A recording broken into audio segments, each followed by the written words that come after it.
What's up, guys? So today we have the Vantrue Nexus 4 Pro. This is a nice little dash cam that Vantrue sent to me a couple of days ago, and this is not a sponsored video in any sense. I told them I would be cutthroat, and they were like, that's what we want. So I'm gonna put it on and hopefully do a little review, show you guys how to install it, all that good stuff. So yeah, let's see if this is better than what I have right now. I doubt it, but let's see. All right, let's check this bad boy out. Ooh, this thing is pretty slick, I'm not gonna lie. Definitely a lot bigger than what I have on my car right now, but it looks like it could be kind of cool. Okay, so in the full kit, we get the main camera that goes on the front. Then we have a rear camera, which honestly, I don't know if I'll put on because my rear window goes up and down and I use that a lot. But then we have the actual connection to our 12 volt and all the wires. And they even gave us a couple of tools to install this. You can see we have the little pry tool in here, and we have some papers for the installation, so some wipes and some sticks as well. So this is really cool. They gave us a lot of stuff. This all comes in the kit. You don't have to buy anything separately, but Vantrue did send me this SD card as well. It kind of looks like this would come separately, so you might have to buy your own SD card. And they also gave me a circular polarizer. This is definitely going to come in handy to stop all the reflections of the lights and headlights and whatnot, but this isn't a must. As long as you have this box right here, you should be good. So let's put this thing on. So this is the dash cam I use right now. It's the Viofo A119. Amazing dash cam. Can't have enough good things to say about it. Check out this video right here if you want to look at that.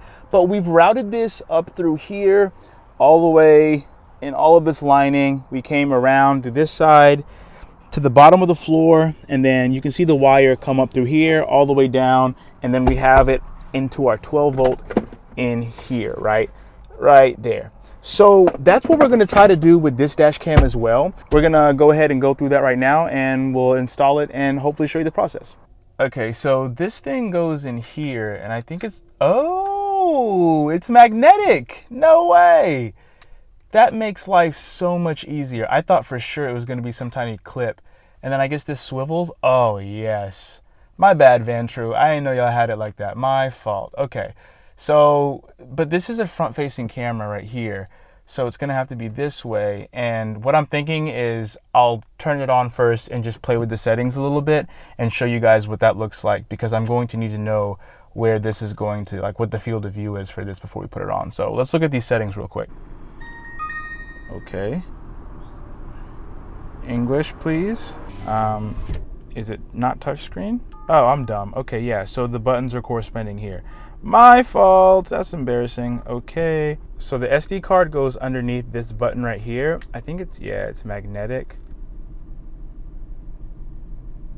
Okay. Honestly, I don't know if you guys can see how good quality this is, but like, that's very good quality for the screen that we're looking at right now. That, I'm impressed already. And then right here we have the, like it's us. You can see my phone recording like right there in front of my face. So this is kind of cool. We have the miles per hour and everything still set. I'm sure you can change all those settings, but let's figure out the right positioning first, and then we'll install it and look more into these settings.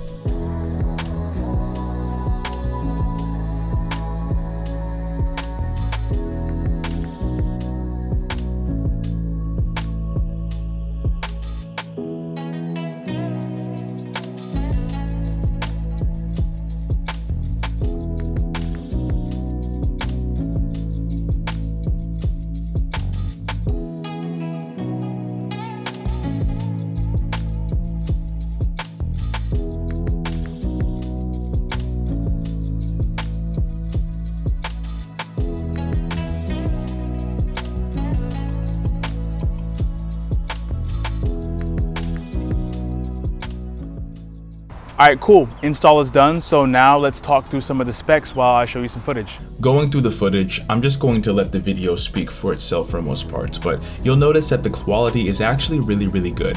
We're at 2160p, and you could have convinced me that this was an iPhone or an Android phone just chilling on the dash, because it's honestly that good. Exposure looks good, colors looks good, contrast, sharpness, everything is just how it should be. And as we move forward to things that are actually important, like the names of signs, the names of buildings, and most importantly, the license plates, it's very clear to see that everything is clear. Even with bumps on the road, it has pretty good stabilization, so you shouldn't have to worry about that if you're not on a smooth road. Moving forward to a lot of license plates hitting us, I advise you to stop the video and just see for yourself that you can clearly see every single license plate that's in frame. And even when we start to move as we are right now, you can still clearly see one row behind, one row to the left, two rows to the left. It's very, very easy to see what's on the screen. And I think if you're buying a dash cam, that's the whole reason you're doing this. It doesn't really matter too much what the colors look like. It's more, can you see or can you not see what someone has on their license plate? As we go to the rear camera, kind of the same thing. The quality definitely dropped down from that 2160 to now 1080p, but I still think this is a very good quality video and pretty much all that you would need for a rear-facing dash cam. As you can see here, as we're passing some cars, it's still pretty clear to be able to read the cars that are passing, the trucks that are passing. You definitely won't be able to see like a license plate passing the opposite direction, but again, I don't think that's necessary. And as far as the microphone in the cabin, check this out with the footage. So let's say you were like taking a road trip, something happened at the beginning. If you don't lock it in place, it's gonna go away. You see what I'm saying? Like it's gonna ride over itself. Yeah. So I need to park on the street. Yeah, but there's also a parking lot right to the left of you. This first one? Yes.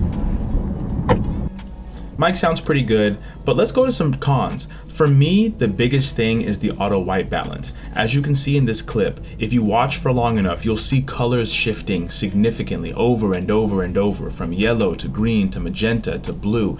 And I think it's because the camera is struggling through the glass to be able to tell what the actual surroundings look like. And this isn't a huge deal, but we have to remember this is a very high-end dash cam. It's not just some $20 that you're going to pick up on the TikTok shop. So I would really advise that when you're looking at a dash cam, you pinpoint things like this that would matter. Because if you're going to spend high dollar for something, maybe this is something that you wouldn't want to happen. So just something to look into. But furthermore, let's look at some more darker settings. Let's say around dusk time and how that looks. So as you can see here, we've lost a lot of light, but that's actually made the white balance significantly better. You can see the change in the colors of the sky from the sunset, and even with the low light, you can clearly see license plates, the road signs, the gas stations, even just other random things on the side of the road, which again, very impressive at this type of light. But let's take it a step further and go darker for at nighttime. Here we are on the highway, and once again, very easy to see all the license plates around us. And I know this is kind of a good situation. A lot of situations, someone will be going significantly faster, things like that. I personally didn't have a chance to put those into the review, but as you can see, it seems to be working the way it should. Let's look at another clip of someone going a little bit faster. And again, you can see the license plate. It's not as clear as if someone is going the same speed as you, but definitely works. And as for the cabin,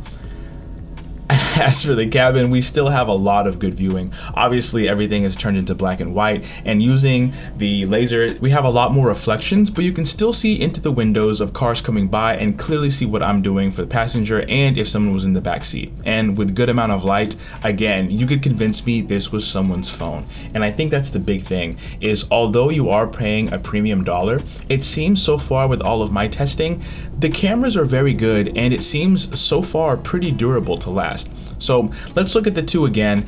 The right is what I usually use on my car. The left is what it is right now, the Vantrue. And what I really want to show is the size difference. And that's probably the biggest flaw for me, is this is a very big camera. If that's not a big deal to you, then you're good. But for me, I don't like seeing it all the time as I'm driving. A very small thing, nitpicky, but something to note as well. As far as the rear camera, they've made this very small. You won't even notice it as it's on the back window. And honestly, it does exactly what it needs to do. They gave you the appropriate amount of wires for both as well, so you won't have to worry about running out of space.